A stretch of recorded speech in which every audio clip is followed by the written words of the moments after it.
নমস্কার বন্ধুরা, আমি সুস্মিতাস লাইফে তোমাদের সকলকে স্বাগত জানাই। আজ তোমাদের সাথে শেয়ার করতে চলেছি ঠাকুমা দিদিমা আমলে যেভাবে ওনারা খাসির মাংস রান্না করতো, কি কি মশলা ওনারা ব্যবহার করতো সাধারণত, তারই রেসিপি তোমাদের সাথে আজ শেয়ার করব। ঘরে তৈরি মশলা দিয়ে তারা কিভাবে মাংসটা সুস্বাদু বানাতো তারই পদ্ধতি আজ তোমরা আমার এই ভিডিওতে পেয়ে যাবে, তাই পুরো ভিডিওটা অবশ্যই দেখো। তাই চটপট দেরি না করে রেসিপিতে চলে যাই। কি কি উপকরণ দিয়ে আজকে খাসির মাংসটা রান্না করব সেটাই দেখে নাও। 500 গ্রাম খাসির মাংস নিয়েছি, তার মধ্যে বাটা মশলা নিয়েছি, 2 বড় সাইজের পেঁয়াজ বাটা, 2 বড় সাইজের টমেটো বাটা, আদা রসুন বাটা আর কাঁচা লঙ্কা বাটা।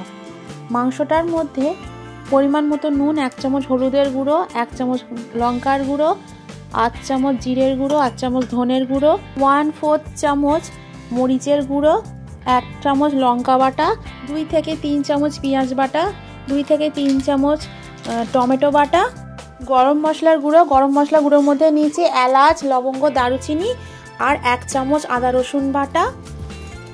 অল্প একটু সর্ষের তেল দিয়েছি, দিয়ে ভালো করে মাংসটা ম্যারিনেট করে রেখে দেব আধা ঘন্টার জন্য।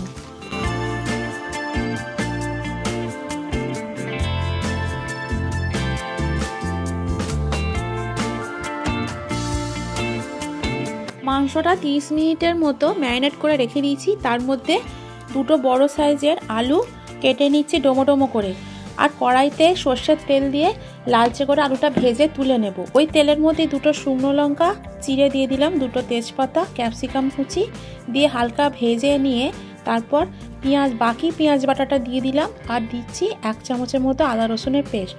যেহেতু মাংসতে আদা রসুন দিয়েছি ম্যারিনেট করার সময়, তাই এখানে 1 চামচ আদা রসুন দিলেই হবে।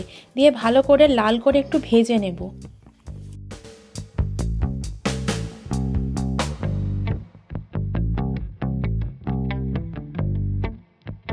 এবার দিয়ে দিলাম বাকি টমেটো বাটাটা দিয়েও একটু ভেজে নেব 1 মিনিটের মতো।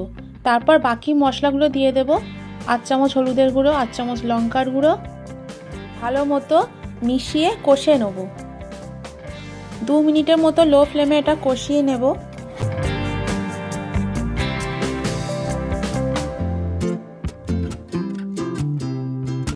তারপর স্বাদ অনুসারে নুন দিয়ে দেব। আর একটু কষিয়ে নেওয়ার পর মাংসটা যে ম্যারিনেট করে রাখা ছিল সেটা দিয়ে দিলাম। দিয়ে এবারে আমি লো ফ্লেমে এটা ভালো করে ভাজতে থাকবো। উল্টে পাল্টে বেশ ভালো মতো কষাতে হবে। চাপা দিয়ে কষালে আরো ভালো হয়।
মাংসটা প্রায় 15 মিনিট মতো আমি কষিয়ে নেবো চাপা দিয়ে।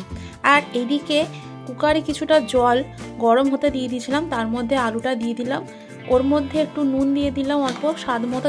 যেহেতু এটা ঝোল রান্না করব, তাই এবার ওই কষানো মাংসটা কুকারের মধ্যে দিয়ে আরও একটু জল দিয়ে আমি চাপা দিয়ে 3টে সিটি হতে দেব।